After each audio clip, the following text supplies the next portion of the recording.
Hello guys, welcome to my YouTube channel, Jose Official TV. Iyi channel ni channel ikwigisha utuntu tw'ubwenge tujyanye no guteka, ibintu bijyanye n'imirire muri rusange, imirire iboneye, imirire myiza. Tugiye rero kureba, uyu munsi ikiganiro twabateguriye ni ikiganiro kijyanye na soya. Soya rero tugiye kureba ukuntu ikoreshwa. Soya ni nziza ku buzima bwacu, soya ni nziza ku bwonko, ni nziza ku mikorere y'umutima, abantu bafite indwara zitandukanye cyangwa se n'abatazifite, ku bana, abagore batwite.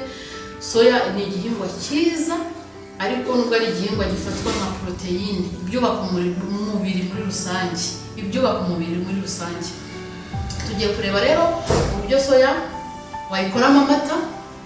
Soya ishobora kuvamo ifu ukayishyira mu gikoma, ishobora kuvamo ifu ijya mu mboga. Soya ishobora kuvamo soya sauce, ariko ibyo bya soya sauce ni ibintu bisaba kujya mu ruganda. Soya ishobora kuvamo tofu, soya ishobora kuvamo burete, soya ivamo ibintu byinshi. Ngira ngo umunsi umwe tuzakora ikiganiro kirambuye cyerekana ubuzima bwiza abantu benshi bagiye bakora muri soya, nzazana n'abatangabuhamya ntawamenya. Tugiye rero kureba mbere na mbere ukuntu amata ya soya akorwa. Ese wakora amata muri soya? Soya ivamo amata aryoshye, amata meza ku bana, amata meza ku bantu bakuru. Tugiye rero kureba ukuntu amata akorwa. Hano rero dufite soya.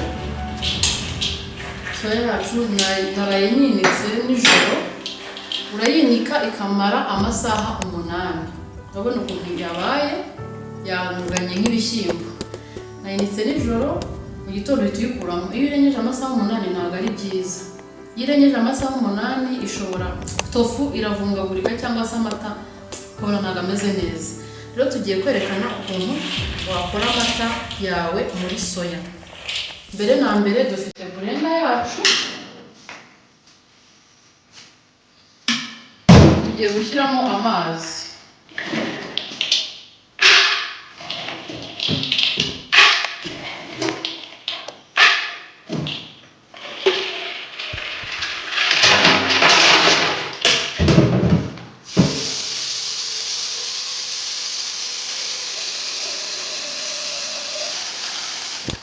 Amazi nikizemo byibura ni litiro nkizemo. Ntabwo yari nusu yuzuye, nakoze gakeya kugira ngo nze kubereka uko bimeze, uko bikorwa. Nakoze gake cyane, ntabwo ari ngombwa, ariko ushaka gukorera nyinshi ukora nyinshi nyine. Tugiye gusya rero soya yacu kugira ngo ivemo amata. Nafashe soya akarobo, shyiramo amazi litiro 1. Ubwo narayinitse akarobo, nuko mubona byabaye byinshi mu rwego rw'byimba.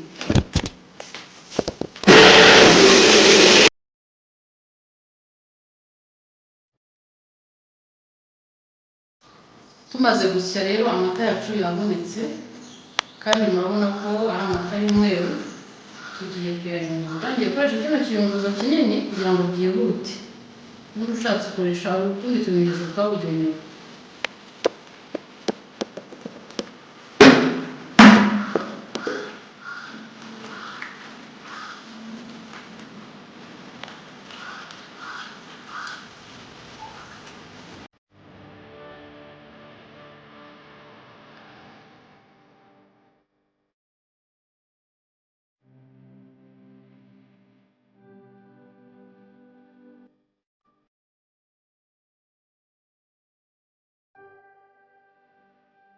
Urabona ko amata yacu yakoretse, ni amata meza y'umweru, ameze neza cyane. Nakoze dukeya kugira ngo mbone uko mberekeraho, ariko ubundi ushatse ukora menshi. Iyo ubishatse ushyiramo isukari, ushobora gushyiramo isukari, amata aba ameze kuriya nyine, araryoha. Ariko njye sinkunda isukari.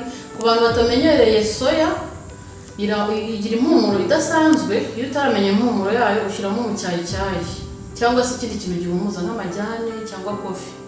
Amata yacu rero murabona ko yabize, ameze neza. Ubu ari tayari kunyobwa. Urayateka wakamaraho umwanya, ntabwo yateka nk'amata asanzwe, kandi uyateka ugaragura kugira ngo bidafatamo hasi. Amata yahiye rero, ubu dushatse twayanywa ukuntu ameze.